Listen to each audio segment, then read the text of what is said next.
Hi there, esteemed audience, and welcome to another episode of Middle Grade Ninja. I'm your host, Rob Kent. As you know, I'm the author of Banneker Bones and the Giant Robot Bees, Banneker Bones and the Alligator People, and the upcoming third and most exciting adventure yet, Banneker Bones and the Cyborg Conspiracy, which will be available in late spring, early May of 2020.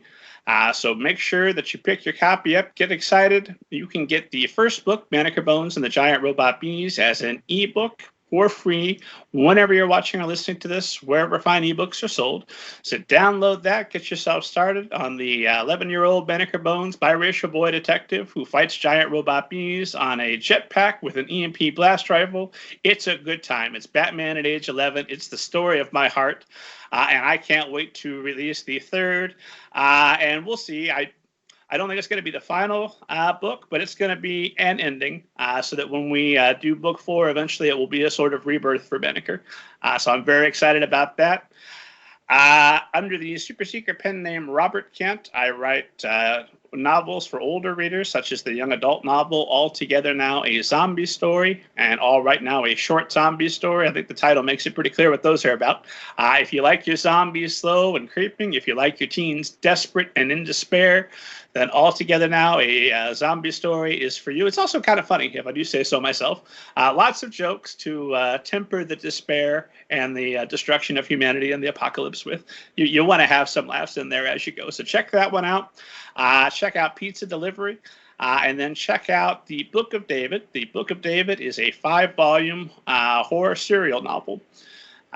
It's written in the style of Stephen King. It's an atheist buys a haunted house that then begins to give him religious visions involving flying saucers. It is madness, and it gets crazier with each ramping up of each chapter. So you can check out all 5 chapters as a single compilation. You're going to love it. Just buy the whole thing. Go nuts. If you want to dip your toe in, you can check out The Book of David, Chapter 1 by Robert Kent. As an ebook, you can download Chapter 1 for free anytime you're watching or listening to this, wherever fine ebooks are sold.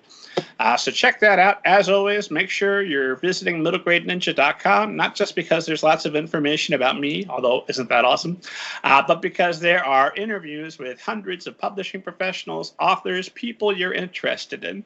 You will have to read some of them, but that's okay.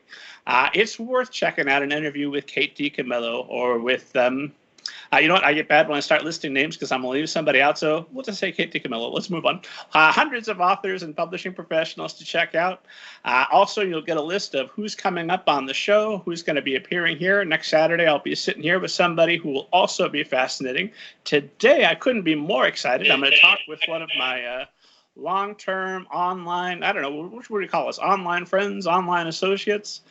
The woman, the myth, the legend, Authoress and Jillian Boehme. Jillian, how are you today? I'm very well, thanks.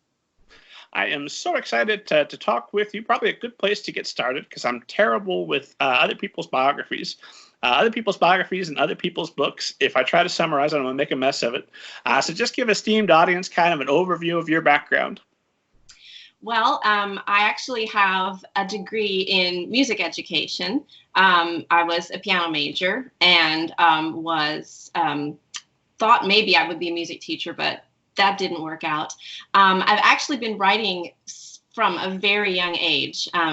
And I had actually a wonderful 3rd grade teacher who really encouraged me. She compiled a book of my short stories and poems through the entire school year, and then we presented that to our school library. And then many years later, I went back to my elementary school and asked them if they still had it, and they did. So I got to bring it home, and I have it. It's a treasure. So even though I took another path in college, I think that writing is really my roots. That I returned to many years later. I taught for a little while and then started my family, made the decision to stay at home with my kids. And the writing started to grow back into my life while I was raising my kids. So here I am. And I'm so curious, anytime I talk to somebody who has a passion other than writing and yet is so clearly so passionate about writing, no one in their right mind could say that the woman that ran Miss Sark's Victim for how many years now? Oh, like maybe 12, I think. think it's 12. That's passion. You can't argue that that's not passionate for writing. And even if you did, if you read Stormrise, which you should do, esteemed audience, read Stormrise, you're going to love it. It has the Ninja Seal of Approval. You're going to feel that passion. So there's no question in my mind that you love writing. So I'm always fascinated when I talk to somebody who loves something else, because writing so rarely leaves room for something else. True. When you are doing music and you sing and you play piano, right? I'm a pianist, yeah. But does that fulfill that same need as writing, or is it possible to have both of those things, both those loves and passions going equally at the same time? It really is, but I think that it's important to put most of your energy into what you do best. And I think that if I compare myself as a musician and as a writer, what I've discovered in the last decade or so is that writing is something that I am able to do better. So the music, what is very important to me, I do sing with the Nashville Symphony Chorus, which is amazing because the Nashville Symphony is an amazing group of musicians, and they've really grown over the last couple of decades. They are now a Grammy award-winning symphony. So it's an honor and a privilege, and it's very humbling to sing with them. In fact, it's Messiah Week this week, so we're going to be doing our annual Messiah performances. So I'm really pumped about that because it really fills a very deep passion in my soul, because I've been doing music for as long as I've been doing writing as well. I started the piano at 6. But when it's all said and done, you make a choice to be professional at something. And I made the choice to stay home with my children, which meant putting the music aside. And, if you want to be really good at music, you have to put a lot of time into the practicing. And so I don't think that I could do both. I don't think I could be a musician to this level and a writer to this level as well. But when it comes to that, what you said, that meeting that need, like on the inside, do they meet the same thing? They really do, because I think that creative thing that's inside of all of us, whether we're writers, artists, whatever we are, I think it's in the same place. And so however we're expressing that does meet that need, maybe just in a little different way. So yeah, it's interesting. Yeah, I never know what to call that need. Is it a spiritual need? Is it just a hole inside where your better parenting maybe would have corrected for it? Maybe that's it. It's definitely a hole, though. It's a creation-shaped hole, and so whatever our creativity is, we have to fill that with what's inside us, and it makes us, I think, more alive. And I mean, I don't want to sound dramatic, but I feel bereft when, and I know you understand that, if that's not somehow happening. So yeah, but I need them both in my life for sure. Oh, I meet people constantly who do not have that problem, and I'm a little bit jealous. Like, you just go home, and then what do you do? Watch Netflix, and that's it. Yeah, it's nice. I bet it is. It sounds amazing. Yeah.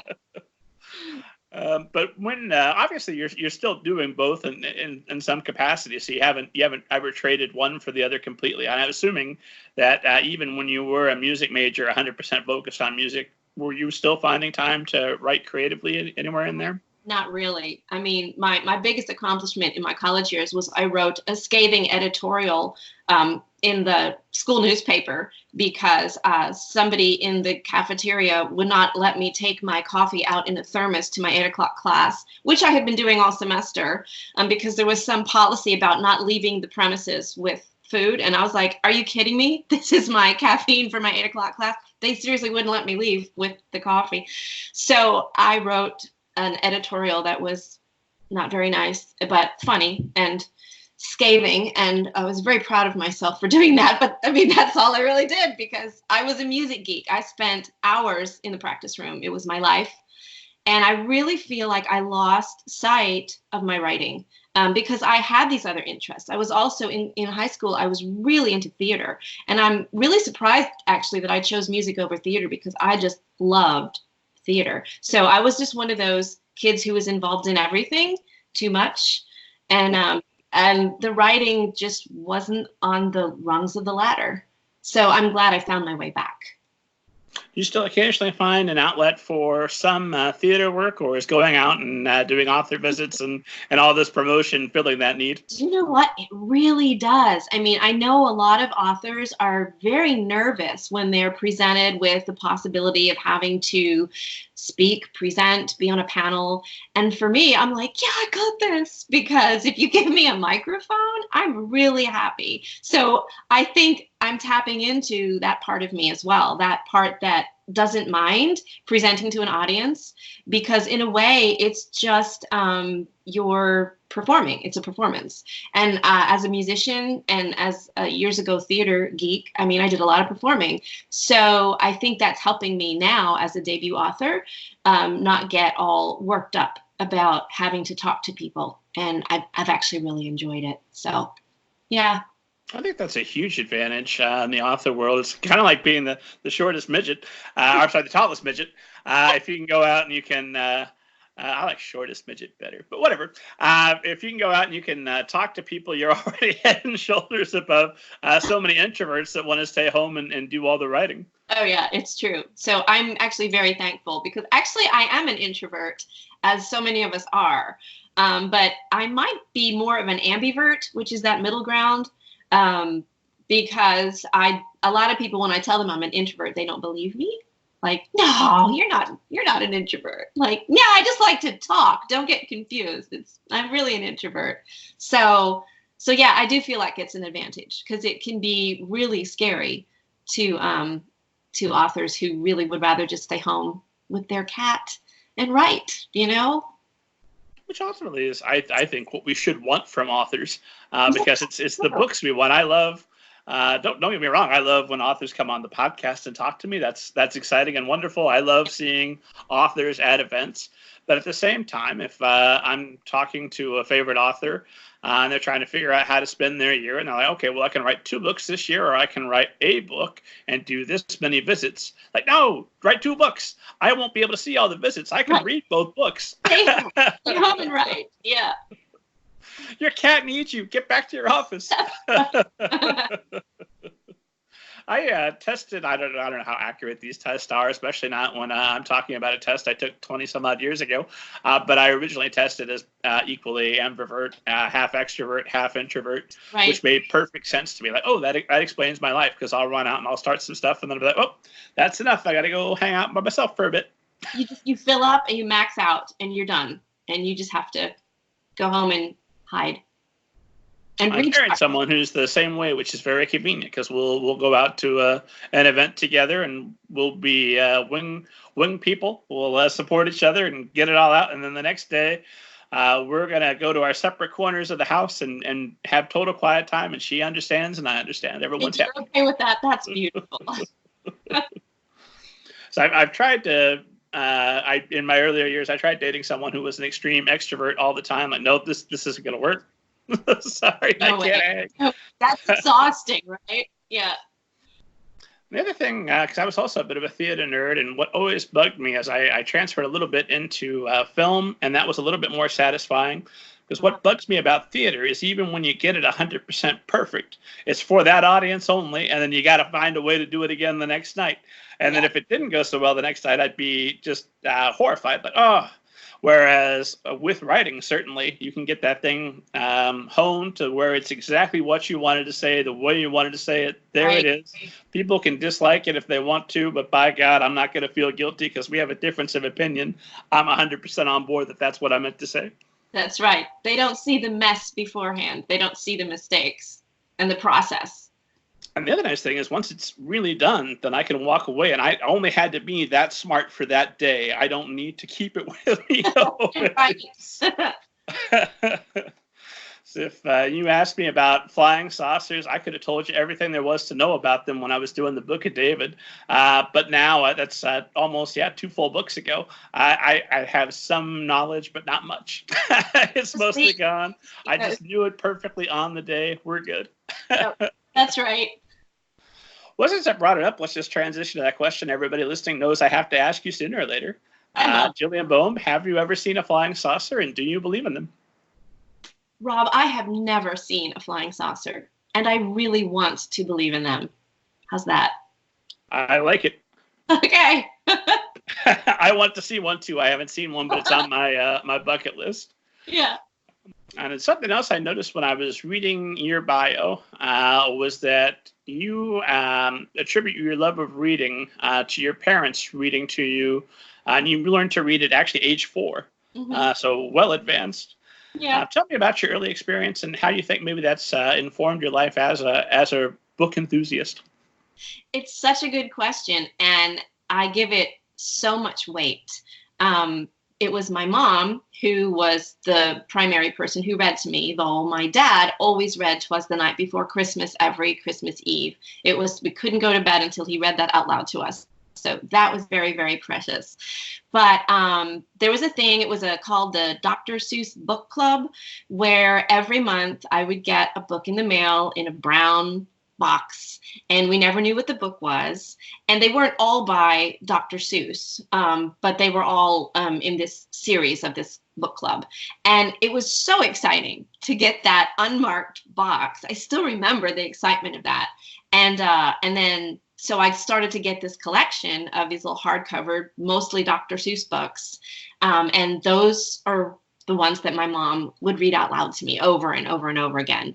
And so I started to kind of teach myself to read at 4. And I'm convinced it's because of all the time that she invested in reading out loud to me. I actually have a memory of a pair of her shoes sitting in the upstairs bathroom, and they said Sears on the inside. And I remember pointing and saying, Sears. And she went, oh, yeah, that's right. Wow. I was so literate. I was reading shoes at the age of 4. But yeah, and I actually remember when we finally canceled the book club. And I didn't understand that once it was one of those things where, it keeps coming until you cancel. And they got to the point where, I think we have enough books. We don't want to do this anymore. But they accidentally sent us a book. And my mom was like, no, I'm sorry, you can't open that box. It has to go back. And I was like, what do you mean? There's a book in there. It's horrible. That was my earliest trauma, Rob, I think. Just this deep desire for the book you couldn't have. I'll never know what was in the box.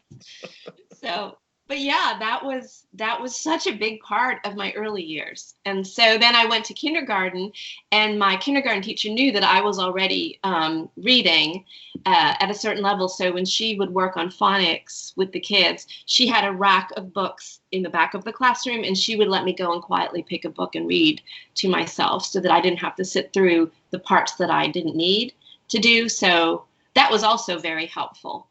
To have a teacher who was right there just feeding my love for books and not making me sit and say B says B if I didn't need to. I think that takes a special teacher too. So.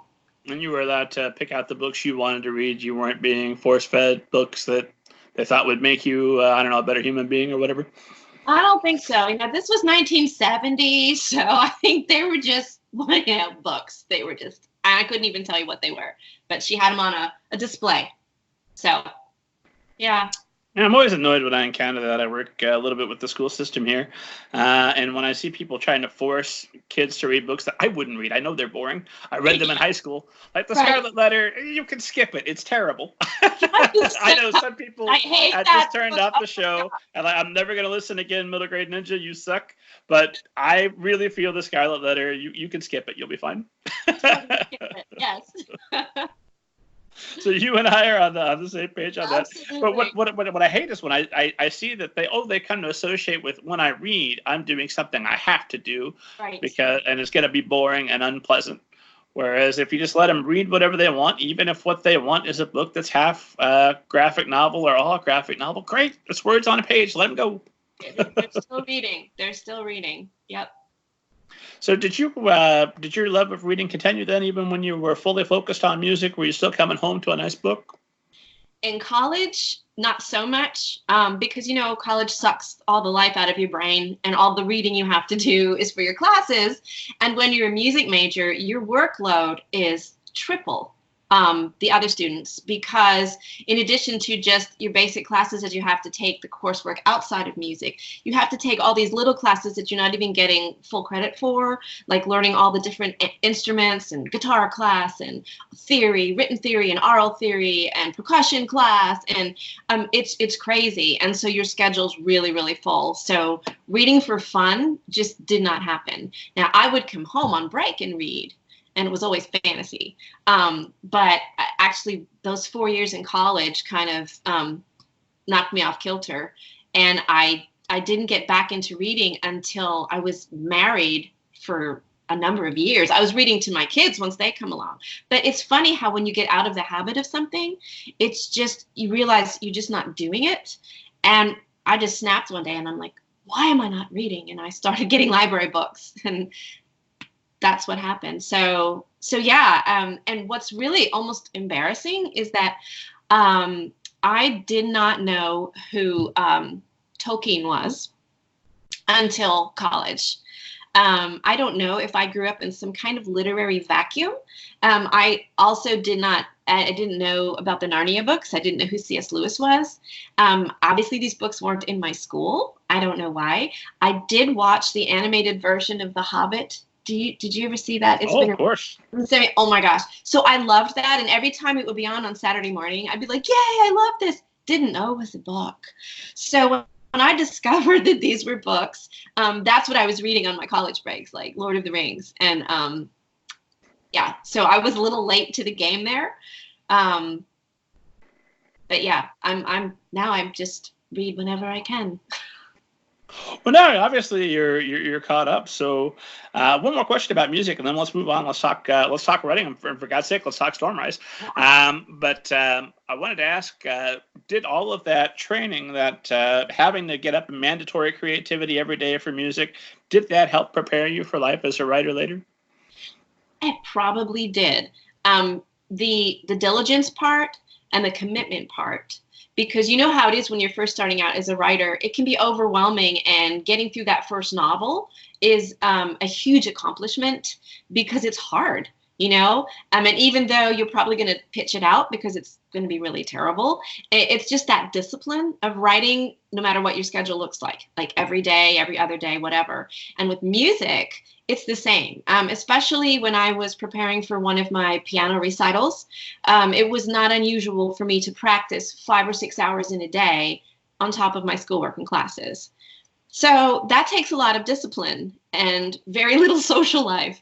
So I lived that and I loved it. And that was my peak of, I love being a musician and doing this. And obviously couldn't maintain that because that's ultimately not, I think, what I was supposed to be doing. But yeah, not that I ever made that conscious connection, but I think you're absolutely right. No matter what art you are pursuing, there's a part of it that's just sit down and do it. For the piano, you've got to start out with your scales and your arpeggios every day. You've got to warm it up, get the technique going, ooch that metronome marking up higher. So you're going a little bit faster, getting your, that's not fun. That's boring. It's boring, but you have to start your day that way. And you know how it is with writing too. Sometimes you sit down and it's not notes, it's words, and you have to get them out. You just have to get them out. So each moment is bliss. There's never a frustration. No frustration. It's nirvana every single day. Well, regular esteemed audience members know that's not true. So tell me about the transition then when you became a stay-at-home mom, which good for you. I have more respect for stay-at-home parents since becoming one than ever before. Like, this is an absolute job that's way harder than when I had 2 or 3 jobs at a time. And nobody's paying me, right? So when did writing rear its wonderful head again? Well, I have 5 kids, and when 4 of them were around, there was a website. This was in the mid to late 90s. There was a website called themestream.com. And it was a pay-per-click website for writers to write articles in whatever topic you chose to write on. And you literally got paid a dime a click for reading, people who read. They were just, short, basic articles, maybe 200 to 500 words in length, no big deal. And I paid for Christmas that year with the money I made. And you don't usually hear stories like that, like, wow, you really made enough money writing online for Christmas? Well, are we talking like a good Christmas, or everybody got socks and a bow? I'm talking a full stocking, presents under the tree Christmas. And it was, I felt great, because as a stay-at-home mom, who used to work before, sometimes you feel like, wow, I'm not like giving to this pot of money that we need to live on. So that felt really good to be able to do that. And I started to kind of grease my writing wheel, I think, doing that. The bad thing is that they had a really bad business model and they went defunct. But before they did, they dropped the pay-per-click rate to 2 cents. So that's a huge difference. And at the very end, when they folded, all the authors they still owed money to were not paid. So it was a really bad, messy thing. But for a short time, it was a magical, wonderful thing that was actually making money for me. But I think the real thing that that did in my life was it got me writing again. So I had a vision to write a collection of anecdotal essays for stay-at-home moms. So that's what I did. I wrote My Lima Beans Are Allergic to My Spoon. I got that title from my then 4-year-old daughter, who actually said that to me at the dinner table. That's adorable. Isn't it great? As soon as she said it, I thought to myself, this is a book title. So as I was compiling these essays drawn from my own life as a stay-at-home mom, I thought, yeah, this is going to be the title. So I self-published that through a POD publisher that was really great to work with, BookLocker. I think they're still out there, booklocker.com. And the book is still available, or? Oh, wait, Jose. No. How your earliest writings you wish nobody could see? It's one of those. It's not horrible, but I've grown so much as a writer. I'd rather not. I mean, it's still like there are still like used copies of it available, but I let my yearly contract for the POD part expire, so it's not available anymore. I self-published one back when I was 20. That I don't even reveal the title anymore unless you see me in person, and I use it as an object lesson. There's one copy out there that's available for $1,000, and I figure if somebody's willing to pay that, it's yours. But I bought up all the cheap ones. I understand. Awesome. Yeah. So okay, you published that, and that doesn't slake your thirst. You're still ready to write more. So what happens next? Well, I had actually branded myself in my head as an essayist, and I truly believed that I couldn't write a novel. We just believe things about ourselves, and I felt like I had found my niche in writing nonfiction, short, anecdotal, humorous essays. I felt comfortable. People were responding really well. People were laughing. You know how good it feels when people laugh at something you write, right? So I was enjoying that, and never really had any aspirations to write a novel. Then I read The Little White Horse, and that changed everything.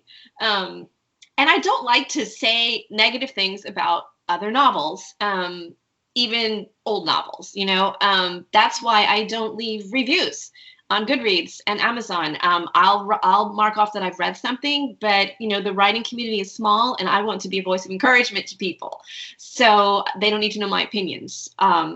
But I mostly agree, although Atlas Shrugged will make you a worse person. Don't read it, esteemed audience. Okay. Fair enough. There's always that one outlier, right? That's where all my hate goes. Yeah. Straight for Ayn Rand. So my daughter, who is now a writer herself, was a voracious reader. At the time, she was maybe 9 or 10, and she read this book. I bought it for her because I don't know if you ever saw the cover, but it's got this what looks actually more like a unicorn on the front cover, and it promises this wonderful mythical tale about this magical horse/unicorn, and it just isn't. And so she read it, and she liked it. So I thought, well, I should read this book because she liked it. And so I was actually curled up in bed reading this middle grade book, and really not liking it at all. And as I was reading it, I actually had what sounds like a very arrogant thought of, I could do better than this. I had never had that thought before, you know?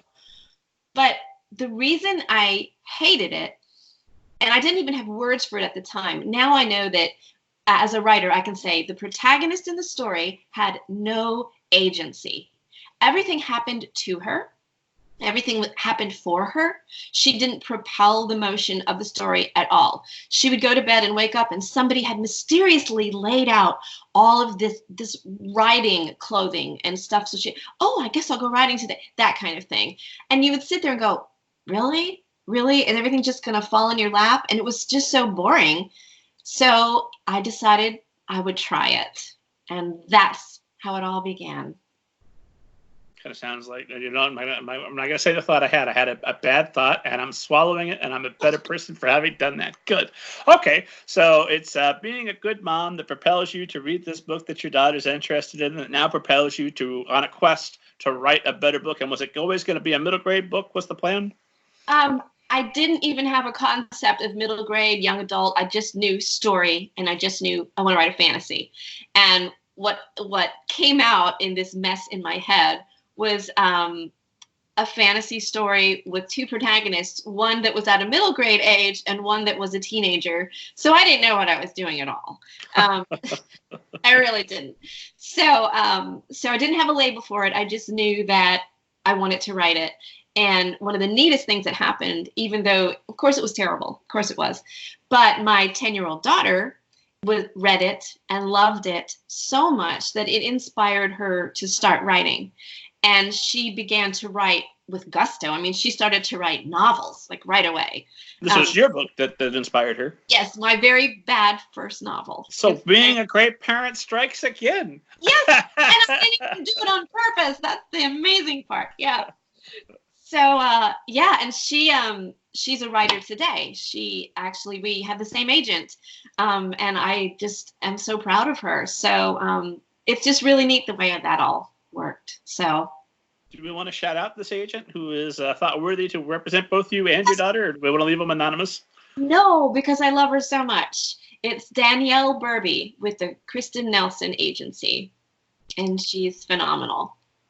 Danielle, if you're listening, I'd love to have you on the show so we could learn more about how you are so talented that you've been able to wrote two amazing authors.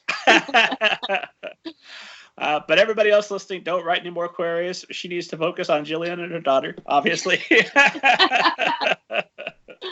So I had read that you're looking at 5 years before you were able to find an agent, and then another 5 years after that before you were able to, was that to publication or to securing a publishing deal? No, that was to getting the next agent, and then there were 2 more years after that. So it was actually a total of 12 years from when I started seriously pursuing novel writing and the book deal for Storm Rise. How many books did you write during that time, or did you have to write before you finally got an agent? I keep losing count, but I think Storm Rise is like my 12th or 13th novel. So a lot of writing, a whole lot of writing. My first agent, whom I was with for 5 years, I think we went out with 4 projects and none of them sold. And then after 5 years with him, I signed with Danielle and was with her for almost 2 years. And our first project that went out also didn't sell. So I have 5 projects that didn't sell before Storm Rise sold. So it was a very long journey. So what keeps you going during a journey like that when you don't know that one day it's all going to be okay? You're going to be on the Middle Grade Ninja podcast. My God, the highest height of the. I've been waiting for 12 years. What kept you going during that time? A lot of things kept me going. First of all, not writing in a vacuum, being surrounded by other writers who were not only supporting me, but whom I could also support, which I think is so important, that give and take. And you know how wonderful the writing community is. And so that was really important. I I could not have done this without God and my faith in God. There were times when I just wanted to quit, but I just felt like this is my gift and this is what I need to be doing, and I needed to stay the course. So that was a big part of my journey. My husband, who has always believed in me, and you know what that's like, to have a spouse who supports you and believes in you. I couldn't have made this journey without him either. And actually the blog, Miss Snark's First Victim, was a big factor too, because when you have an audience of people who are listening to you and receiving encouragement and advice from you and watching you more closely than you may even know, you can't just quit and walk away after you've told them 100 times, don't give up. So it kind of keeps you honest. Well, you say that, but I can think of a couple of prominent bloggers over the years who've done it. I won't shame them. Oh, okay. But it's happened. I'm sure it does. And, I just didn't want to be that person. I'm like, you can't be encouraging people and calling them forth, to rise up and keep going and don't let this crush you, because my goodness, it's a crushing journey, right? Can be. And so you have to be the example for the people you're kind of shepherding. So there were times when I really believe that's what kept me going. So that's no small thing. And so that's why I'm so grateful for the community that grew out of that blog, because, I was writing the blog posts and doing all the things in the contest, but that writing community was giving back to me probably more than they ever knew. Lots of questions about that. And if I want to talk more about the blog, so let me do the responsible thing and real quick mention Stormrise by Jillian Boehme. Available now. Make sure you buy it. Am I holding up? Yes. Make sure you buy it. It's got a beautiful dragon on the cover. We'll talk in detail about it. But two things on the back of that before we talk more Stormrise. I'm always fascinated with someone who's willing to share about their religious faith and how that informs their decisions. Were there signs along the way? How did you feel you were receiving communication from God that, yes, Jillian Boehme, continue the path you're on, and one day I will lead you to the Middle Grade Ninja podcast and the publication? It's just, for me, has been a matter of prayer. And when you pray about something, and it's not all pretty, because, I don't hesitate to just pour out my angst to God, like, I've been doing this for so long, that. But when peace settles on your heart, when you make the decision to continue, that speaks very loudly to me. That's that peace of God saying, you can't see the future, but you need to trust and just, keep moving forward. And sure, let the angst out. I got you. Let the anger out. Cry. Yes, I've cried and I've declared that I'm going to quit. But God's big enough to handle my emotional outbursts, and it's all good. So in the end, it was just a deep sense of peace, and just a matter of, are you just going to trust me to work this out in my timing and not your timing? I learned that story many years ago when in our early married years, when I was having trouble conceiving, and I just wanted to be a mom and it wasn't happening. We were seeing fertility doctor. That's very emotional roller coaster. And all the tests were coming back normal, but nothing was happening. And it was the same thing back then. I was lamenting and grieving and, feeling, that longing to be a mom, and feeling sad when my friends were getting pregnant. I should have felt happy. That's how you feel when your friends get book deals and you want to be happy for that. Same thing, right? There's a parallel here. Well, I have no idea what you're talking about. I have only ever felt good things for my friends. Right? So there was all that. And the same thing happened back then. It was pretty much like, Jill, are you going to trust me to bring you this child in my perfect timing? And so what I had to do back then was I had to step away. And, one of the things you have to do is take your body temperature every morning to graph, when ovulation occurs. It's a lot. I had to walk away from that. I had to put the thermometer away. I canceled a doctor appointment, walked away, and had to come to a place of just faith. That same month, I got pregnant with my firstborn. Big life lesson in faith and trust and God's timing instead of mine. So now fast forward many years, and I'm on this writing journey, and I'm writing, and I'm, doing a lot of research in the publishing industry because I'm an information person. I want to know things. I want to understand things. So I kept learning and learning and writing, and like, okay, I'm on this trajectory. I'm going to get an agent. And it took me 5 years to get my. When did you start seriously researching? Did you write your first book, and then it's book 2, book 3? How early in the process did you begin researching? It happened at the same time. I was writing that first very bad fantasy novel, and as I was doing that, I was online and I was researching. And one of the early agent blogs that was out at the time was Kristen Nelson's blog, which is a really kind of cool full circle thing. And she was one of the very few agents at the time who was accepting email queries. It was all still, I would say, 70 to 80% snail mail at the time I began my journey. But Kristen had done writers the favor of compiling a list of all the agents who were now accepting e-queries. I was so excited about that. I was always into the technology, always into the online stuff. And I thought, well, this makes total sense. It's so fast and easy and it doesn't cost anything. So I was doing the thing when it was all just making that transition from paper to e. So it feels like a long time ago now, because now, I mean, who accepts paper queries anymore? I don't think anybody does, probably. Yeah, young authors don't know my pain of going to the store to buy the finest stock of paper you have, sir. I need the fanciest envelopes you have. These are going to agents, for God's sake. Right. They have to be top quality. Wash your hands before you take these letters, because no smudges yet. You just tell me if there's any post people between here and New York that smoke, because I don't want them smoking around my letters. Right. I want them to arrive smelling pristine. So how kind of research are you doing, and at what point do you decide to become a resource for authors, and how does that happen? It was a spur of the moment thing. It was seriously and one of those ideas, the kind you wish you always had when you were writing. I was upstairs on my computer, and I suddenly had the thought, I would really like to start a blog for other writers. And I would like it to be anonymous so that it's kind of safe to share whatever, without my name attached or anybody else's name attached. And so I opened up Blogger, and I started the blog. My youngest daughter was, I think, 7 months old at the time. So I was in the midst of nursing a baby and doing the mom thing. And that was my life then. And it just took off. I think there was a need for it at the time.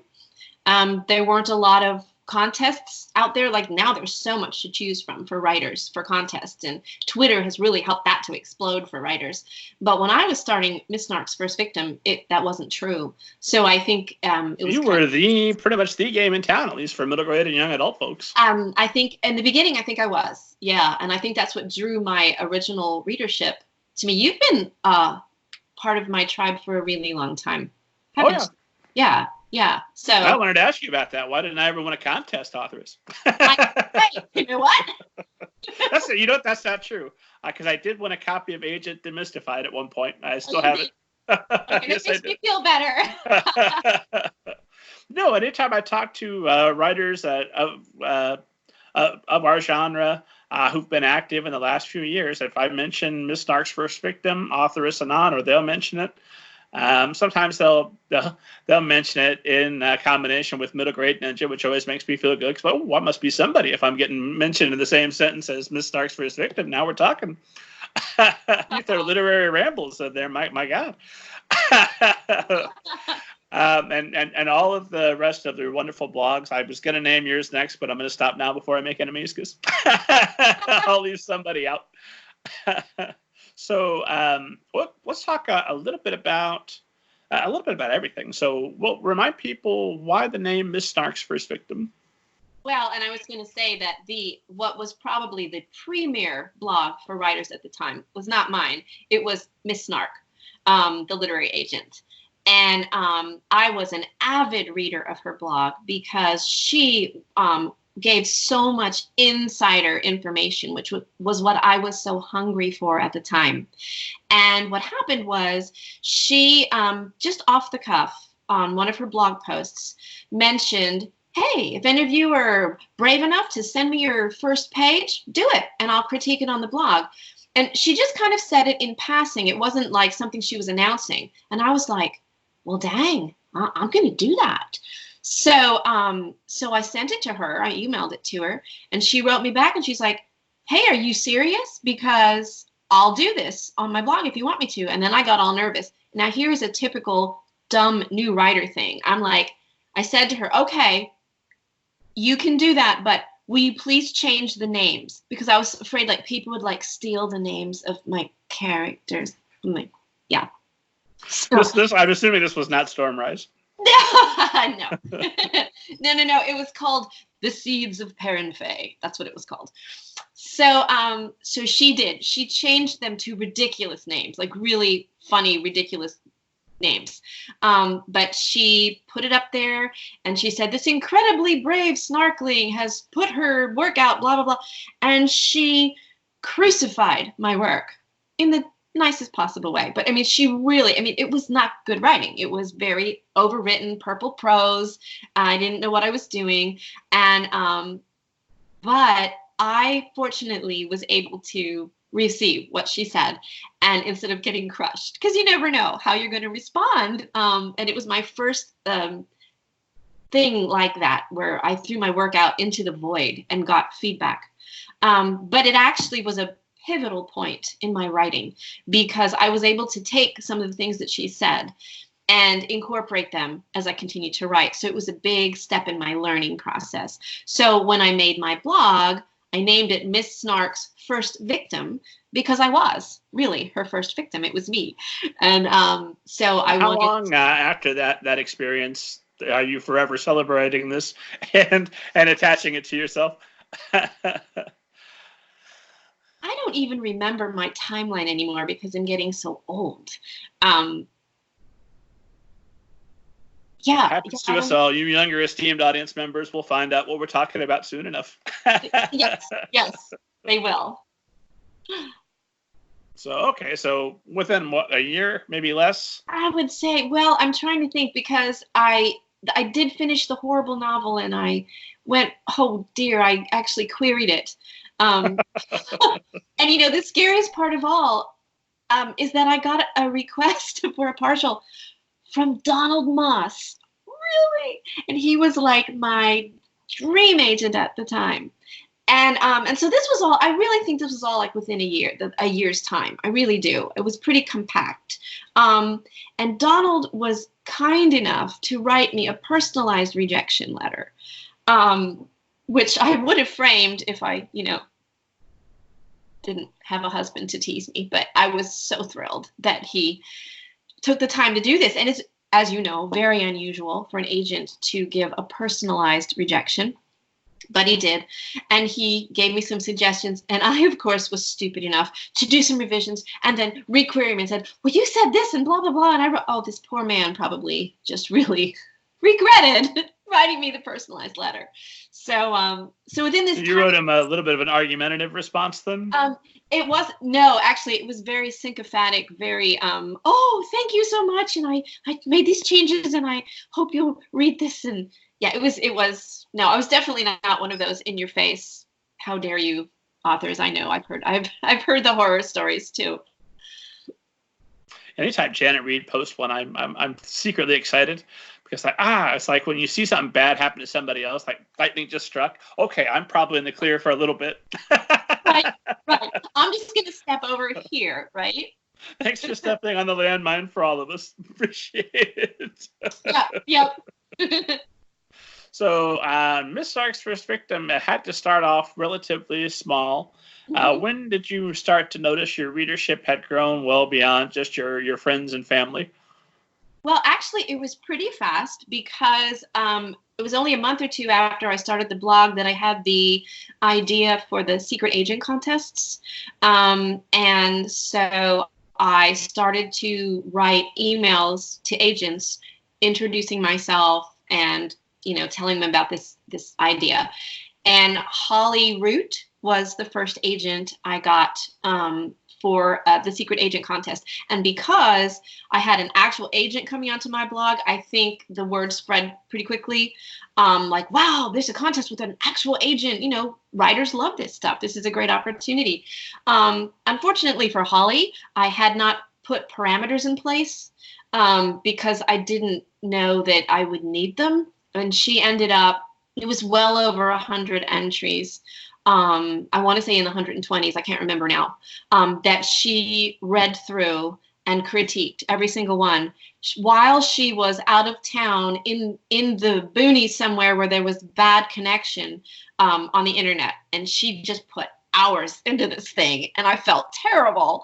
So after that experience, I decided, okay, I'm going to have to cap this out at 50 entries per contest. And so that's where that came from. But that first one, oh my goodness, she just really went the extra mile for me, and without knowing me. So I was super thankful for her kindness. We should always shout out the greatness of Holly Root.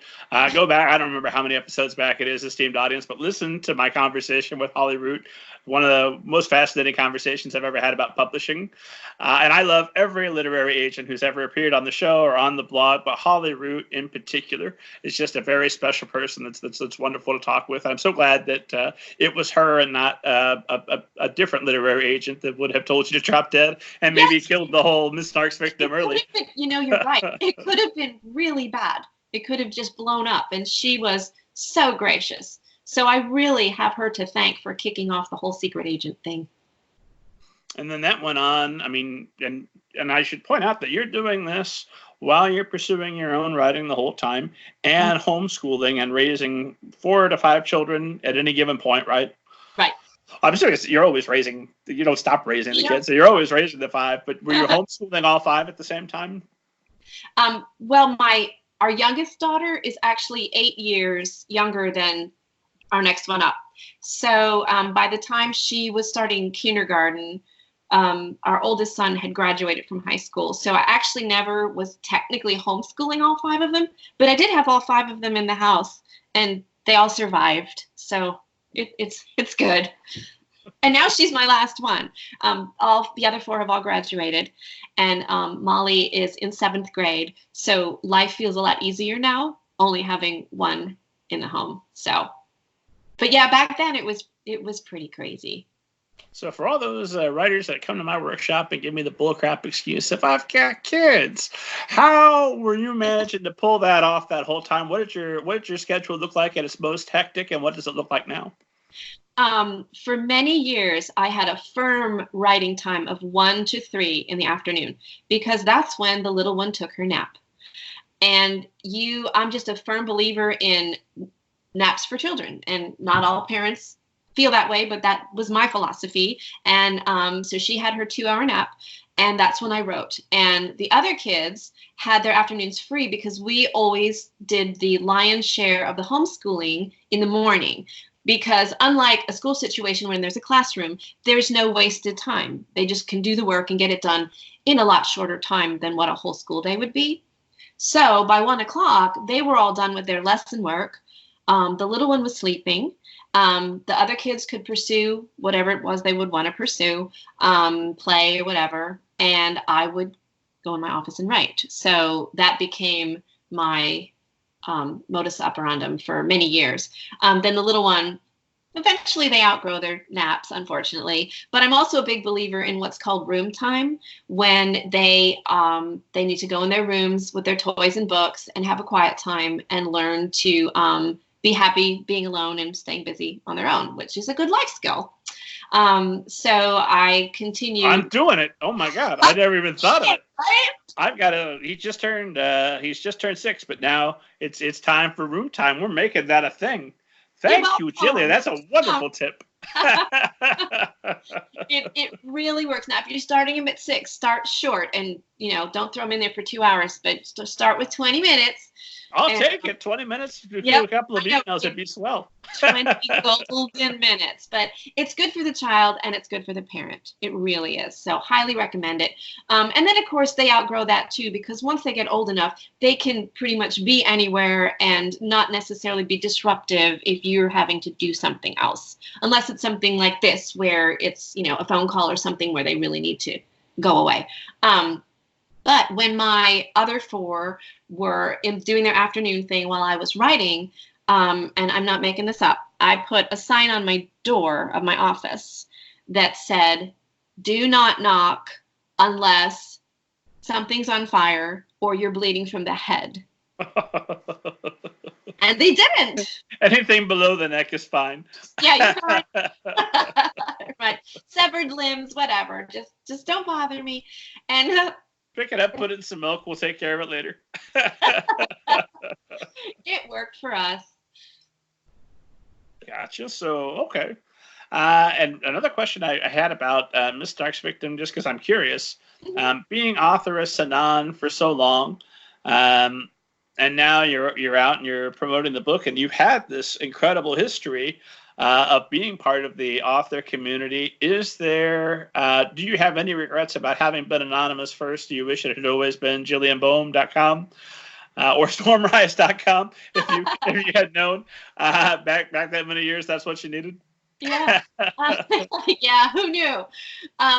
I really don't have any regrets, because my initial vision was for it to be an anonymous, safe place where people could share their work and didn't have to share their names. And I also felt like it was good for me to separate a lot of the things about my personal life from how I was branding myself online as an author and as a part of the writing community. I never talked about my kids. The only thing I made clear as Authoress was that I was married. I called him Mr. A, and he loved that, actually. So everyone knew I was married, but they didn't know where I lived or that I had children. And I really am glad I did it that way. And actually then, when I finally had my big reveal of who I was, the support blew me away. People were incredibly kind and incredibly excited. It's not like I'm some secret celebrity and, oh, wow, it's her. And I'm just nobody. I'm just, I'm just telling you who my name is. And people just make you feel so great, and that's just the writing community. I mean, I think that's almost always true about the writing community. So, well, on behalf of the writing community I've been a part of, thank you. For years and years, it's good to finally have a place to put all this love we've had for Authoress Anon, all these years, for all the wonderful things you've done for the writing community. And what kept you doing those things? Because that's time away from the kids, that's time away from your own writing. I know it has to be thrilling to host those first few contests, maybe even 20 contests. That was exciting. But to continue to do that, there has to be a point of diminishing returns where it's less exciting. There were. In fact, during my heyday, I was running 10 secret agent contests a year. I was taking June and December off. And so I was always preparing for the next one and always looking ahead to schedule the next agent and writing the emails and searching for new agents to invite. And so there was a lot of work involved that wasn't even writing work. And then I started the Baker's Dozen that we started up in December. I think the first one of those was in 2010. And that was a huge hit. And so I kept doing that, which was very time intensive, because I had to read all of those entries and choose what I thought was the best to enter the auction. So that was a real time suck. And did you ever invite people in to help you, or that would have betrayed your anonymous identity? For those 5 Baker's Dozen contests, Jody Meadows did help me to go through those entries. So it actually ended up being fun, but still a lot of time.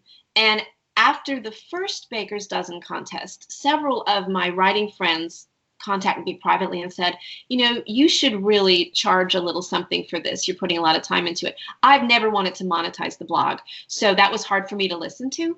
But sometimes when more than one person is giving you the same advice, it's usually time to pay attention. So I did, and I instituted a small fee, and for the most part, people didn't even complain about it. And I was like, oh, what was I worried about? I was worried that I didn't want people to think I just wanted to make money off them, because that was never my intention. But it did make a difference with the hugeness of that contest. And so I was able to pay Jody a little money. I was able to pay our developer a little money, because that's the other thing that made running the blog much easier, was the automated system and the bot. His name is Michael, and he is fantastic. He had a desire to give back to the blog, and he offered to create an automated system for submissions. And in a bot that could take a whole lot of entries and then make it into a lottery, so that people wouldn't have to sit by their computers and wait for 9 o'clock, which is what was happening. These contests were filling up in like 15 minutes. And then people were getting upset because they didn't get a chance because they were on the West Coast or whatever. So he made my life so much easier. I could just go click and it would just run. And my goodness, that just changed everything. So, yeah. I think I was talking to Laura Martin the last time she was on. Was talking about one of her earlier memories was stopping on the side of the road because she had to go to some event for her kids, but she had to hit the button on Miss Snark's First Victim at exactly 9 o'clock to get her contest entry out. Oh, gosh, yeah. That's been a big deal for a lot of you. So let's talk for people who want to be the next Miss Snark's First Victim. Forget it. The position's filled. we have all we need. But for those people that want to be as successful as you have been online in creating content and creating a brand, what tips would you have for them? What's helped you do that? You need to decide ahead of time what it is you want to be, or who it is you want to be, and then don't veer from it. And I'm not an expert on this at all. This is just something that kind of happened organically. And for me, I think what made my Authoress brand successful is that I was never trying to be anybody I really wasn't. I was actually myself with a mask on. So my sense of humor, the things that were important to me, I was really honest about. My responses to things were very genuine. And so that because I always had in the back of my head that someday, I'll have a book and someday I can tell these people who I am and what my name is. I didn't want there to be some kind of weird paradigm shift between Authoress and Jillian Boehme, because I just am who I am.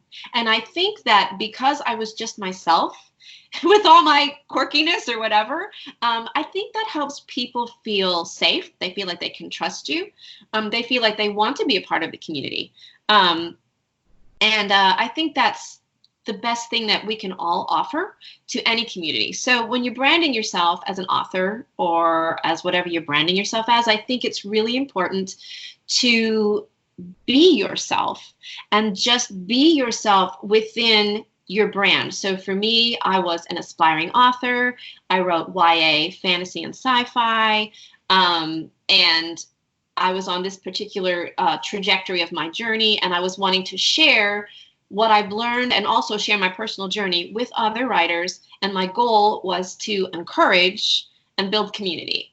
And so I did that, but I was still myself. So I think it all comes back to just be who you are. Even so, was there a moment of terror when you knew it was finally time to reveal yourself? There was going to be somebody out there going, I thought you'd be taller or whatever. I mean, it was terrifying. It was really scary. It really was.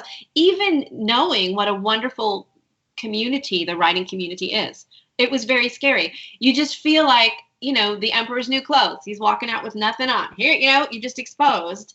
And yeah, you just don't know. You can't be sure. Is somebody going to hate on me? Is this going to be awkward? Am I going to? And of course, people were wonderful, and of course they were. But when you're nervous about something, you forget sometimes that people are actually wonderful. For the most part. For the most part. On a good day. I refuse to believe you've run that site for so many years and not encountered trolls. Oh, no. I could tell you troll stories, but we won't waste time with those. We won't. I think it's probably more than past time that we start talking about Stormrise, because I really did love this book, and I wanna talk more about what went into it. So I'm trying to think if there's any preface question I wanna put in here. If we just want to get straight to it, well, you know what? One question I do want to ask before we talk pure Stormrise is you had published your essays for moms, or essays about momming. Yes. And then you had published Agent Demystified, which was an absolutely wonderful guide to how to find an agent, everything you needed to know for getting your feet wet. Having had that experience when it came to your fiction, and we're talking 12 years, and I know that God said, eventually I'll lead you on the path to Middle Grade Ninjas podcast and all the rest. But during that time, was there never a temptation to just self-publish your books? There wasn't. And the self-publishing industry is very different now from when I did it. So I think it's a lot better now than it was. But after my experience with it, the one thing I knew I wanted for my next book was distribution. And that's one thing that you just don't get when you self-publish. I wanted my book to be on bookshelves in Barnes & Noble and Borders at the time, which I'm still grieving the loss of, and libraries. I wanted my book to be in libraries. And so when you get a contract with a publisher, they have the means to get your book out there in the different places. So I knew that I wanted that. And so that's one of the things that's important to me as an author. And it's just been thrilling to me, for people have been sending me pictures of Stormrise. Oh, look, it's in my library. Oh, look, it's in my bookstore. And I love that because I wanted it to fly free into the world and to know that it's out there. And I didn't have to do a thing, I just wrote it and it's out there. And it's not that my first book wasn't available. It was completely available through Ingram. Anybody could have ordered it at any time, but there was no visibility. It wasn't out there on any shelves. And the only shelves it was on was a local bookstore that I went in and said, hey, will you put my book on your shelves? Because that's what you do. So I think that in the future, if I were ever to do some more nonfiction writing, I would be more inclined to self-publish, probably digitally. It's so easy to do that. And I would probably do that. But right now I'm just very content having a traditional publishing contract. Well, now that you've got it, your book is out in the world. Is it everything you thought you would be? Everything that was worth working for all these years? It really was. It really was. It was magical. Well, no more teasing. Let's get to it. Let's talk about Stormrise. So for those people that haven't had a chance to read it yet, but are ordering their copies as they're listening to this, give them an overview. What is Stormrise about? Stormrise is about a young girl named Rain, who's 17, and she lives in a society where it's not very cool to be female. And when the story opens, there is a conscription. One male from every household needs to go fight in the army. And Storm has a twin brother. Rain has a twin brother named Storm, who is mentally disabled because of a sickness when they were infants. And so she takes his place, dresses as a boy, so that her brother does not have to go off and fight and most likely be killed. In so doing, she buys some dragon powder, which helps her with her disguise, and she inadvertently awakens the sleeping dragons of old. And I wanted to ask you about, a lot of things, but thinking about, well, heck, now I've lost the question. I was all excited to ask it, and it's gone. Yeah, no, it really is gone. I wanted to ask you about Storm, but I can't remember what specifically I wanted to ask. Let's move on. Let's talk instead about, let's talk about dragons, because that fascinates me, because we know dragons are coming into the story. We know that there is a dragon on the cover. We know for sure before this book's over, we better get dragons. I've been promised in the description and on the cover. If I get to the end, here comes my angry email and my 1-star review on Amazon. So why? No, just kidding, authors. I would never do that. I'd think it, but I wouldn't do it. So why was it important to start this in a world where there's some reason not to believe in dragons prior to their arrival? That's a good question. I don't think in the beginning I was consciously making that decision, but as I was developing the story, I felt that it would be stronger if Rain had to overcome her own disbelief in order to accept that the voice that she's hearing is actually a dragon. If she had grown up believing in them, it would have been so easy. And you never want things to be easy for your protagonist, right? So she had to overcome a lifetime of believing the dragons are just myths.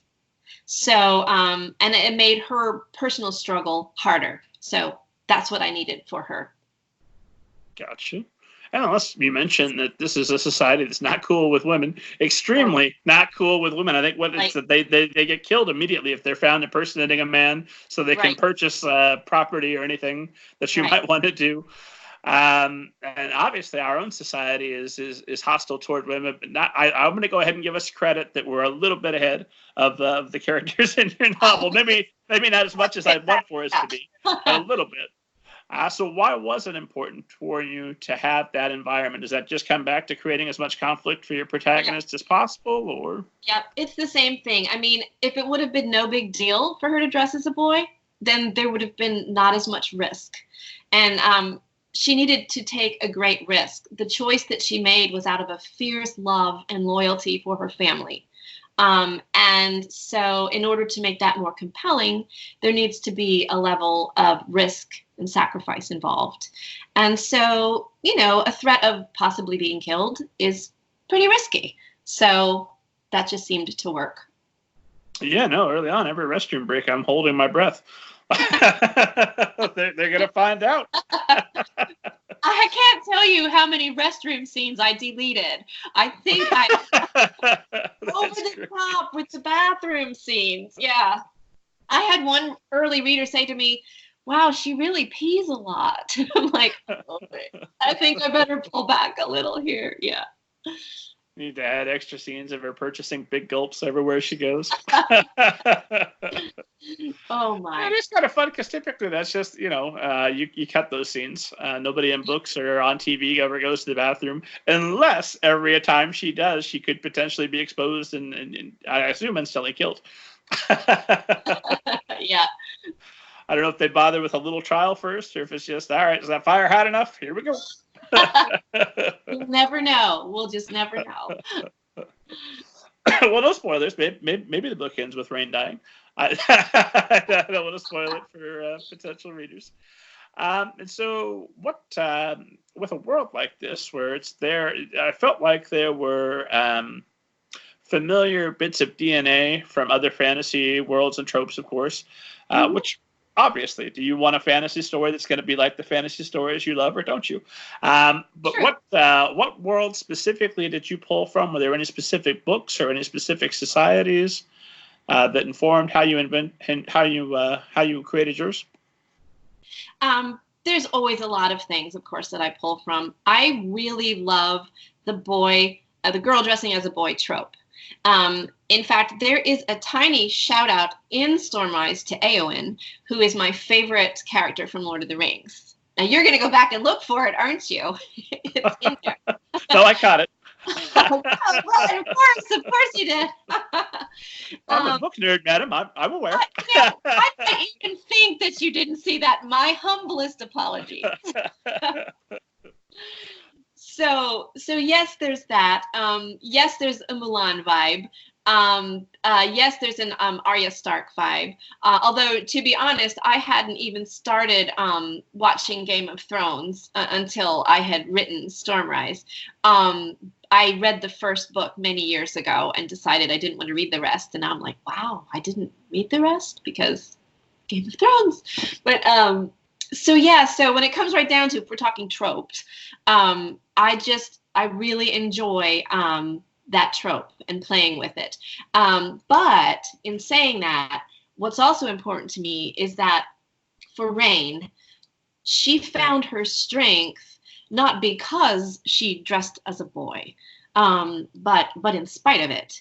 She found her strength in her authentic self, that she learned that her strength was always there as a female. And to me, that's important, not that she didn't have to set aside who she was, because society demanded it.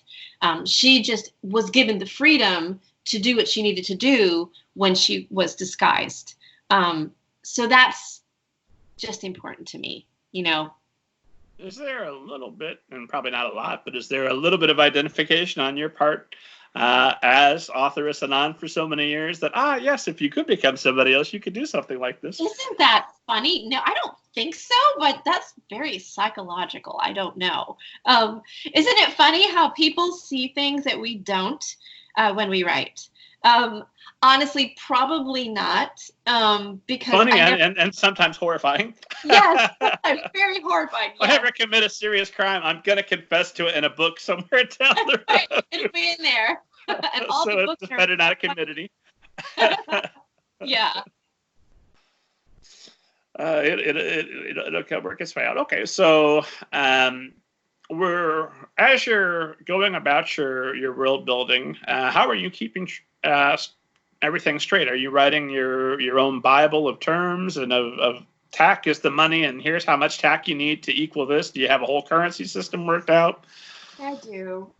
It's awful. I hate this stuff, but world building and drafting are my nasty places, and revising is my joy place.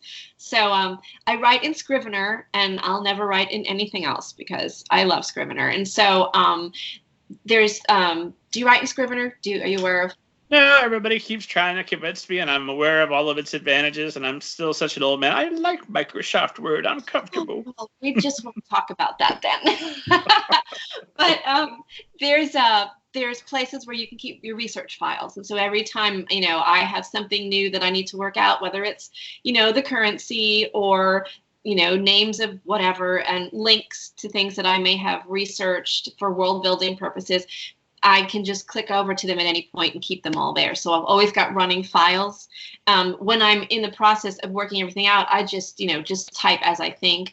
A new technique that I've started is a list of what ifs, and I just start writing sentences that begin with what if. What if blah, blah, blah happens? What if this? And it's amazing how that opens up your mind to possibilities, which is where I tend to get stuck in that planning phase sometimes, working out the money systems and all these little systems. And you think you have a direction for your story, and you forget that at that early phase, everything's a possibility. And for some reason, I tend to forget that. No, this has to happen. And then I try to force things, and I'm still learning how to get this thing right, So... Well, would you want to keep writing if you had it 100% down and every time it was going to be perfect no matter what you did? You're right, because it's a journey and a process, and it never ends. And I think that's the beauty of anything creative. So, yeah, you're absolutely right. But I still get frustrated, One sin you manage to avoid, because I'm always a little bit wary of it, if I see a book with a dragon on it, yeah. I'm like, uh-oh. I might be in for a bit of a slog here, but it's Authoress's book. I'm reading it. That's a different story. Yeah. But I worry about, I've made fun of Tolkien before. I stand by it. I think he gets a lot of credit for being the first of his kind, and that's great and good for him. But there was some refining in the genre yet to be done. You want to skip the long singing, the long songs and poems, and we're going to Tom Bombadil's house, but don't worry, sooner or later there's going to be a ring and a fire, eventually, 2 books from now. But there's obviously intricate world building going on here, but you're never slowing the story down to tell us all the facts about this world. It never feels like a history lesson or a social studies lesson for a place that isn't real that I'm not going to. So how do you manage to work in all the details that we do need to know? But everything's going to add up by the time we get to the end. It makes sense. Like, oh yeah, no, I know how we got here. but without bogging the reader down. What was the process of getting there? Well, first of all, thank you so much for saying that. That really means a lot to me because it's important to me not to bog down a story with too many details while still having a strong world. And, it's funny. I know we're not supposed to read our reviews, but I've read a bunch of them. And for the most part, I've been okay. And now I've gotten to the point where I only read the 4 and 5 ones. But I believe there are authors who read their reviews and authors who lie about not reading their reviews. Okay, maybe that's true.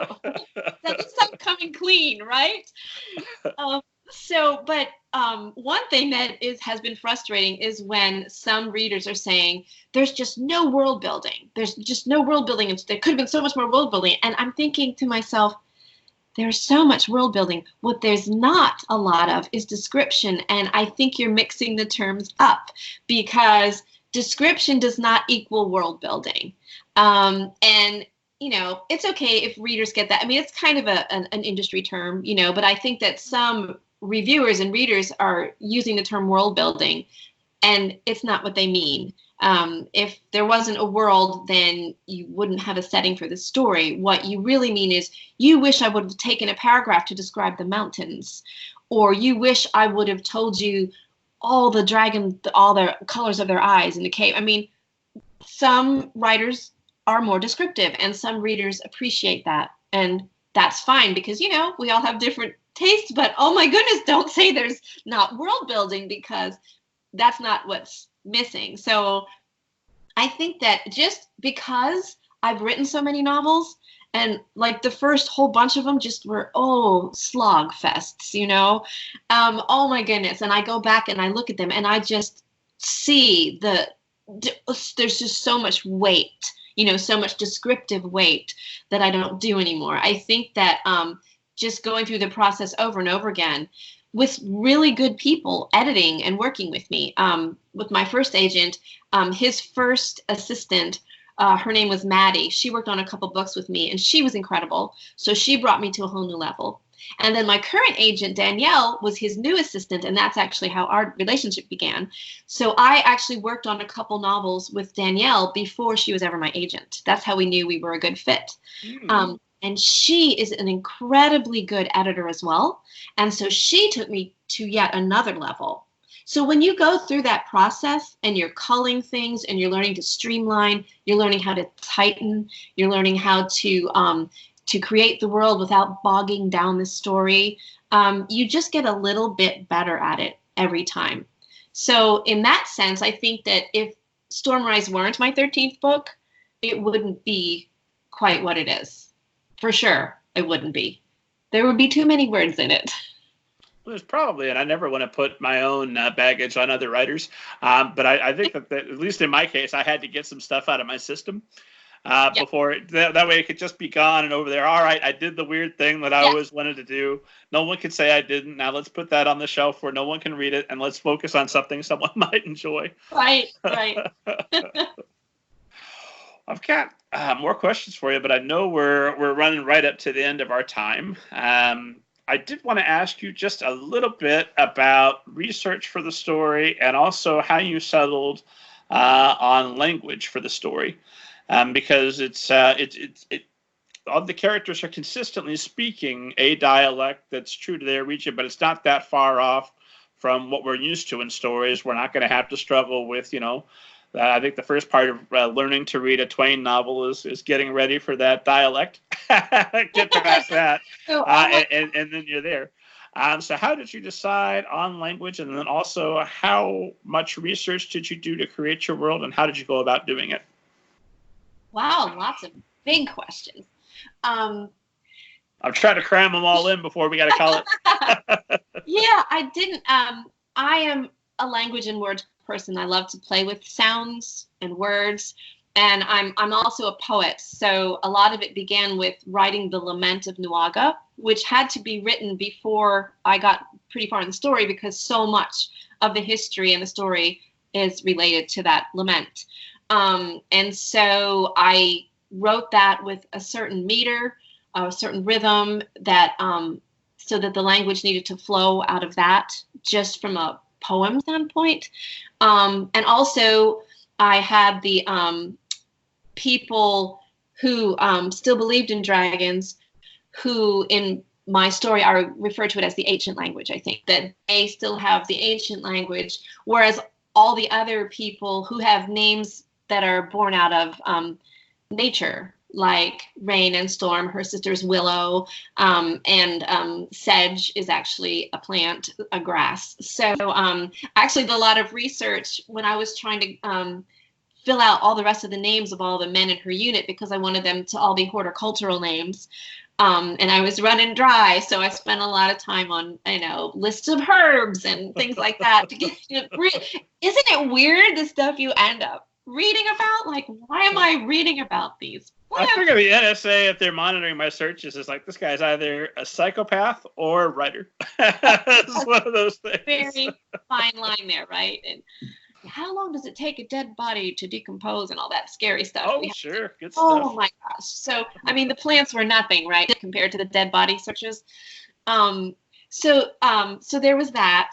I didn't spend a whole lot of time researching the actual language because I knew I wasn't going to actually have to develop it. I knew I wanted it to have a certain sound, and I think this is where my music comes in, because I hear them in my ear, and I know what I want them to sound like.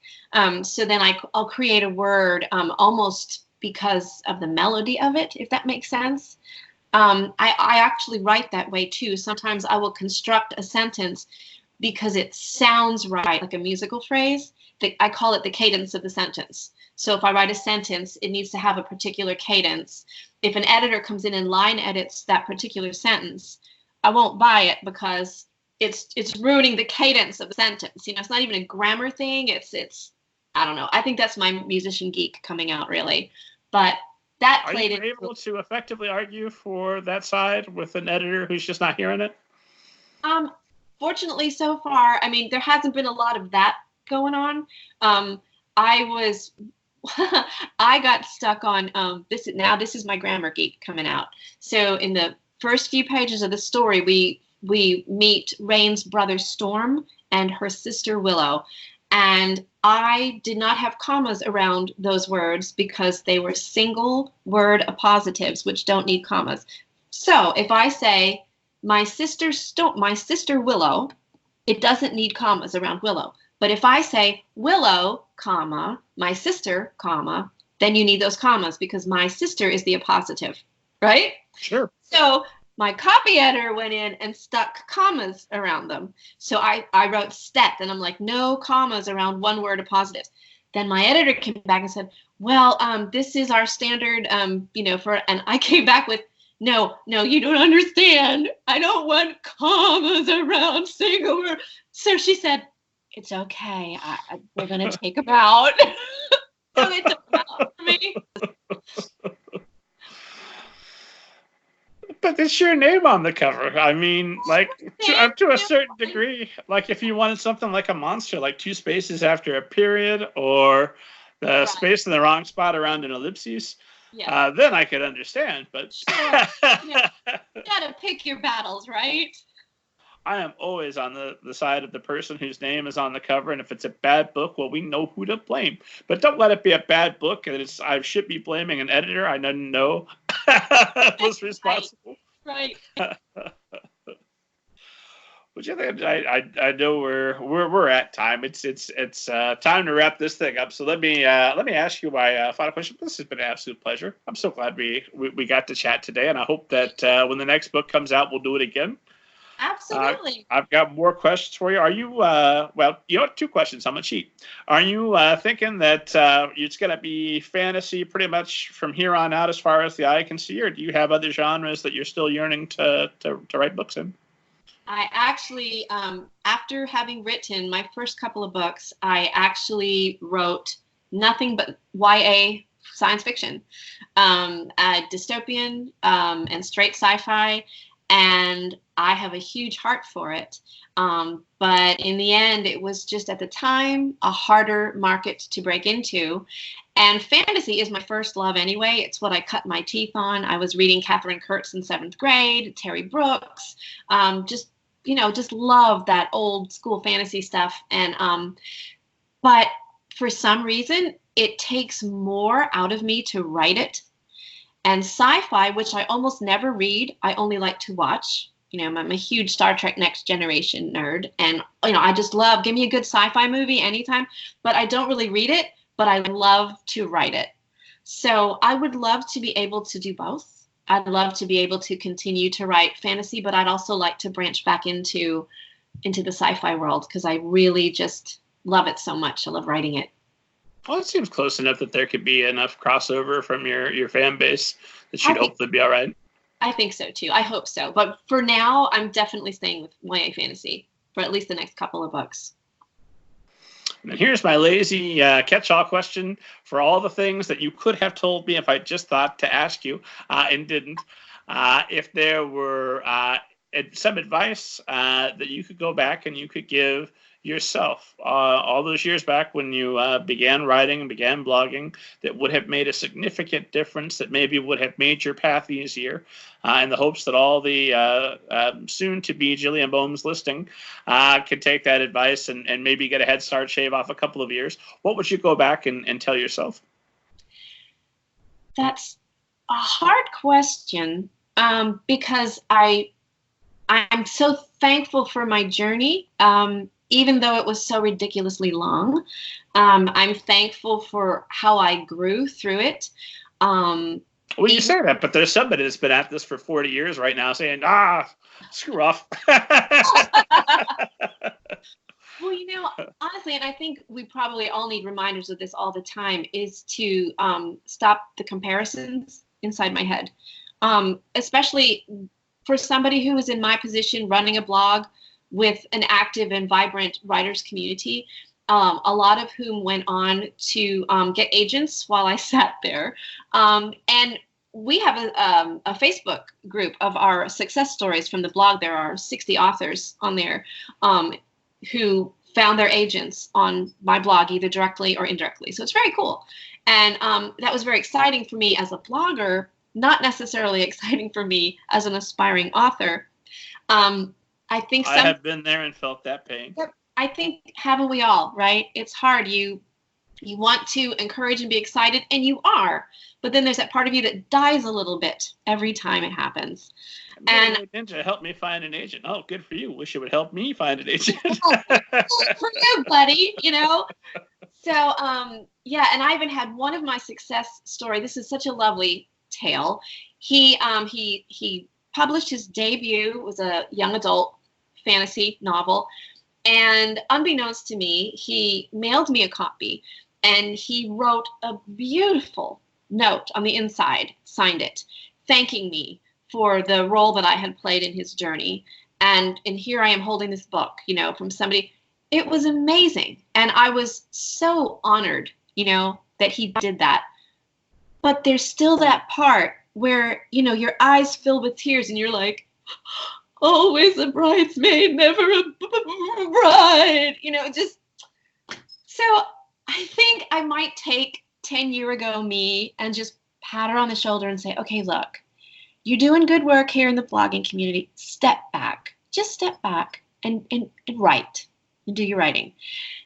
Give yourself permission to feel the feels, but don't spend so much time in your head making the comparisons and lamenting, and because that just causes angst, and angst, as you know, gets in the way of our creative process. So probably 10-year-ago me could have used a little more of that sort of advice. When you get that time machine, you swing by Indiana, you tell me to. We'll be all right. We'll go back together. Well, Jillian, where can esteemed audience find you online? Where can they stalk you? They can stalk me just about everywhere. My website is jillianboehme.com, and if you go there and go to the writers page, you can get a free copy of Agent Demystified, which you mentioned earlier. That is a book for all aspiring authors who are preparing to or are in the midst of querying agents. So that's for you to take for free. You can also find me on Twitter, Instagram, and Facebook. And what's your handle on those? Am I supposed to know that? I am Jillian.Boehme on Instagram. I am Jillian Boehme /Authoress on Twitter. And I have a Facebook page, Jillian Boehme YA Author on Facebook. And I also just have a regular Facebook account under my name, Jillian Boehme. So you can find me on Facebook pretty easily. And of course, Miss Snark's First Victim. Everyone should, of course, visit that website as well. Yes. And as always, esteemed audience, I'm at middlegradeninja.com. Find me on Twitter as MGNinja. Look forward to my 2 to 3 tweets a week. It's very exciting. And Jillian, thanks again for making the time to come on. This was wonderful. Thank you. We will absolutely have to do it again. Yes. I always ask our guests to sign us off with a very specific, totally justifies the name of the show, ninja type phrase, and that phrase is "Hi-ya" and what have you. Will you sign us off? Hi-ya and what have you.